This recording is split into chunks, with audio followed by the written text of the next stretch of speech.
And for me, the most profound gift of our faith that equips us is the liturgical year itself.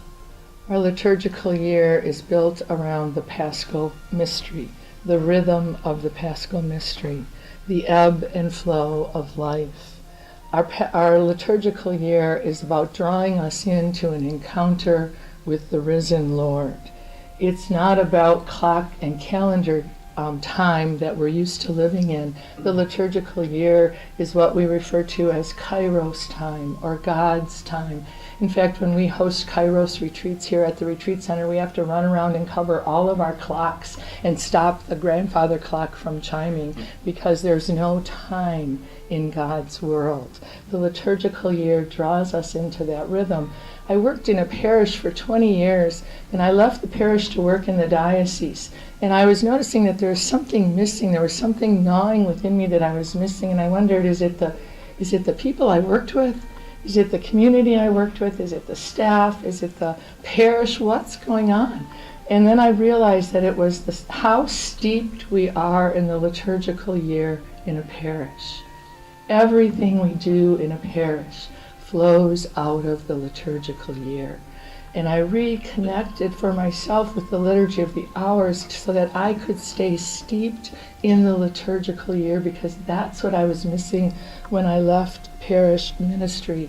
The liturgical year is about growth and transformation. It's about that ebb and flow. And so if you think about our liturgical year, we begin with Advent, the closest Sunday to November 27th, the end of our calendar years, and perhaps the most busy, crazy, chaotic time of our calendar years, preparing for Christmas. The to-do lists, the shopping, the baking, the traffic, everything about life is chaotic, and yet Advent says, slow down. Be present to the moment. Advent is a time of joyful expectation. We're awaiting the birth of the Messiah. Yes, Mary's going to give birth, physical birth, to Jesus. But as Meister Eckhart reminds us, all of us are called to give birth to God every day in our lives. Advent is a time for us to think about, how am I doing with that? How do I give birth to the Messiah? What does that mean for me in my life? How am I going to be that manger that Mary and Joseph laid this baby in to present to the world? How do I present God to the world? How do I slow down and live in present time? And then we move from Advent to Christmas. But for us in the liturgical year, Christmas is a very short season. We celebrate, yes, God is one of us. He became a human being like us. Everything that we feel, he has felt. Everything that we experience, he has experienced. Emmanuel, God with us. He didn't just break into the world as an infant. He remains in this world through us. How do we celebrate the inbreaking, the incarnation, the embodiment of God in our creation? How do we celebrate that every day of our life? And then we transition from Christmas into ordinary time with the baptism of the Lord. And we hear those words of God as Jesus emerges from the waters. This is my Son, my beloved, in whom I am well pleased. And we remember that we were baptized also. And God said those same words about us. This is my Son, this is my daughter, in whom I am well pleased. How do we live into those words of love? And then we hear either the inaugural address of Jesus where he said, today I am anointed. I come to bring good tidings, to set the captives free, to bring sight to the blind. Or we hear the first miracle of Jesus, where Mary has to say to him at the wedding in Cana, it's time Take up your mission. Don't we have to sometimes say that to our kids? It's time. Move out. Start your life. We hear those words and we're challenged by them. How do we accept that call to discipleship? To be who God's calling us to be. And we transition into ordinary time, short winter ordinary time between Christmas and Lent. And we get to know, who is this Jesus? We hear Jesus say, come, follow me. Call his disciples by name. He calls each of us by name and says, come, get to know me. Come and see where I live. You can do this. Are we willing to leave behind, as Andrew, James, and John left behind what they knew, to follow something new? Where is our star of epiphany? What star are we following as the Magi followed? What star are we following as the shepherds followed? How do we stay focused on what we're called to do? And then we hear the trumpets of Ash Wednesday. Sound the trumpet. Good news. We're invited to spend 40 days in the desert with Jesus. Prayer, fasting, almsgiving. It's a chance for us to remember, yes, we're tempted on this road of life, but so was Jesus tempted. What's my prayer life like? Does it need a shot in the arm? Has it become too routine, or maybe even non-existent? What can I do? Is there a new prayer form I can try? Do I ever just spend time, as we did last night, in the presence of God and just let him rain down on us? Fasting. We're giving up something to make room for God. Remember how we always used to give up something during Lent? My dad always gave up smoking, and every Easter Sunday that cigarette was right back in his hand. Or we would give up chocolate or our favorite TV show. And at school the next day we'd be saying, what happened on the TV show? Because I gave it up, I couldn't watch it. Or, chocolate, Sunday's not really Lent, so I can have one piece of chocolate during Lent. But did we realize that what we were doing was making room for God? If I'm not watching that TV show, could I be sitting down with God, noticing God? And almsgiving. How do I notice those people on the margins, those people who are struggling and hurting? How do I notice my neighbor who lives next door, the neighbor who sits next to me in church on Sunday, or the neighbor in the cubicle next to mine at the office? That's the people who are calling for our attention. Those are the people we're called to be Christ for. How do I notice them? Lent is 40 days in the desert to be with God, to notice what we could change or shift to be more present or more open. And then we move to Triduum, the shortest season but the holiest season of our year, 3 days. The rubrics say 3 days to do something unordinary. And for many of us, the unordinary is that we're in church 3 days in a row with Holy Thursday. We bring in the oils that are going to be used in our sacraments for the next year. Oil that was blessed at the cathedral in the morning. Everyone, every Catholic who's touched by a sacrament this year is touched by the same oil. How awesome is that? We bring it in procession and set it in a place of honor in our churches. And we hear the Mass of the Last Supper, where Jesus instituted the Eucharist. Do this in remembrance of me. Every time we take this bread and drink this cup, we become what we eat, in the words of St. Augustine. How are we doing? Jesus didn't stop there. At the end of the meal, he got up from the table. He wrapped a towel around his waist and picked up a pitcher and a basin.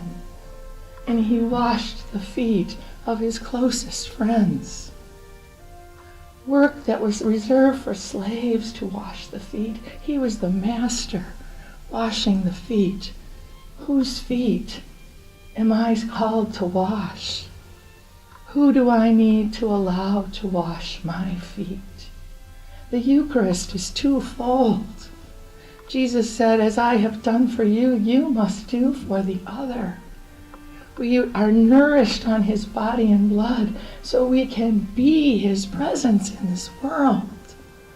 And then we just, in procession, take the reserved Eucharist to the altar of repose. We enter the garden with Jesus.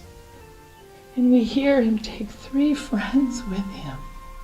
Can you stay awake with me? When we are in crisis, do we ask friends to go with us? Which friends do we choose? And what happens when we turn around and they're asleep? You can't even stay awake with me. And we hear him say, take this cup away from me. I don't want to do this. I'm scared. I know what's ahead. I've seen people crucified. I know what this is going to be. But not my will, yours. We remember that we too are that scared sometimes. We don't want to take the next step forward. But we have friends from the community we can ask to go with us. And we have a God who will never abandon us in the midst of our struggle. And we leave that place and come back to a stark, barren church on Good Friday. A clacker calls us to attention, and we journey those last footsteps of Jesus together as community. Were you there? Whose face am I called to wash as Veronica washed Jesus' face? Who is the Simon of Cyrene in my life that I need to ask for help from? Or who am I being asked to be the Simon of Cyrene? Who needs my help right now? How do we journey with Jesus? And we venerate the cross. We are invited to bring all that crap that was stirred up in Lent and bring it to the foot of the cross and leave it there, because it's through the wood of the cross that God took an instrument of destruction and transformed it into an instrument of salvation. We leave it there. Sometimes we use a rock or a nail and we physically drop it so we can hear that sound. And the temptation is not to creep back in after 3 and pick it up again because it's become so comfortable, but to leave it with God and let him transform it. We hear the passion of John, and we pray the prayers of the faithful like we have never prayed the prayers of the faithful before, on our knees. We share in the Eucharist that was consecrated the night before. And we leave that place in silence to remember our struggles and God's struggles. And we come back on Holy Saturday, hopefully after some time of rest and quiet, not preparing Easter dinner on Sunday. And we enter into a dark church, following the Paschal candle that was just lit by that new fire. Fire transforms and makes things new. If you've ever been by, we drove through California, through Ramona after the fires. It was just a week maybe after the fire. The roads were safe enough to drive through, and already green was emerging from the burnt out ash. We follow in Jesus, and with our candles lit off that Paschal candle, and we have just enough light to find our way and read the readings. Oh my God, 6 readings Oh dear, but it's salvation history. We should be excited to hear about creation, to hear about Abraham, to hear about Moses, to hear our salvation history. We celebrate the sacraments with those who've been journeying with us for 1, 2, or 3 years. We baptize them. And we renew our own baptismal promises. Again, we are reminded that we have been new creations in Christ. We are disciples. What does that mean for us? We share in their confirmation, and we remember the gifts of the Spirit that we too received at our confirmation. How are we sharing those gifts? How are we claiming those gifts? They don't do us any good if we hoard them. We have to share them with the rest of the world. And we break bread with them for the first time. Come to the table. You're one of us. Become who you are. We hear the gospel where they roll away the stone and the tomb is empty. We hear those words as Mary Magdalene heard those words. Why are you looking for him among the dead? You will find him among the living. We dare to peek inside that tomb. Could it be? Could he really be alive? And we come back on Easter, and the tomb is empty. It is true. He is alive, and we celebrate. And we move into Easter season, 50 days. 50 days to unpack those mysteries of the Triduum. He is alive. Where are the upper rooms that we find ourselves huddled in because we're afraid? And what are we afraid of? Where are those Emmaus journeys that we take when we're running from Jerusalem? What are we running from? Do we recognize Jesus as he comes up alongside of us? How do we break bread? Where are those shores where we go and we hear Jesus say, put your nets out on the other side? And we look at him and say, are you kidding? I've been doing this all night. I'm a fisher person. I know what I'm doing. You want me to do what? But I'll do it. And they can't lift the nets into the boat because the catch is so big. Where are those seashores where Jesus says, come have breakfast? Because ghosts don't eat, but Jesus does. 50 days to unpack those mysteries of the Triduum. 50 days to walk with the people, the early Christians, through the Acts of the Apostles. Some of the struggles that they face are the same struggles we face today. And yet they found the courage to continue to walk the way when Jesus wasn't there to walk with them. It's the same way we walk. And we come to Pentecost, and we're huddled together in that room, and the gifts of the Spirit descend upon us. As the 12 and the group gathered there were able to leave with courage.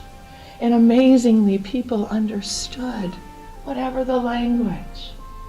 We too are empowered to leave the church and continue to build the kingdom, to share the story, to keep the way.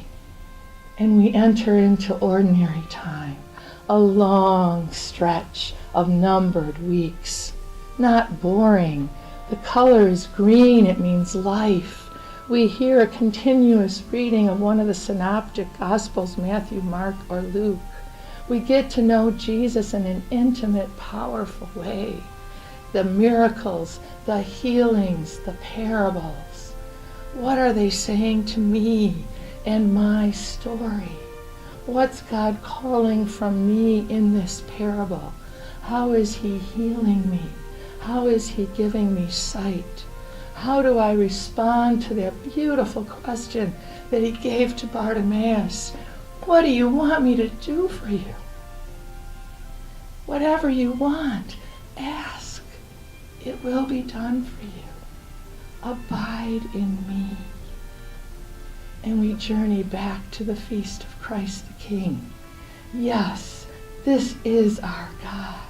He is our King, and he never leaves us. And then we start Advent again. But we are different because we have encountered Christ.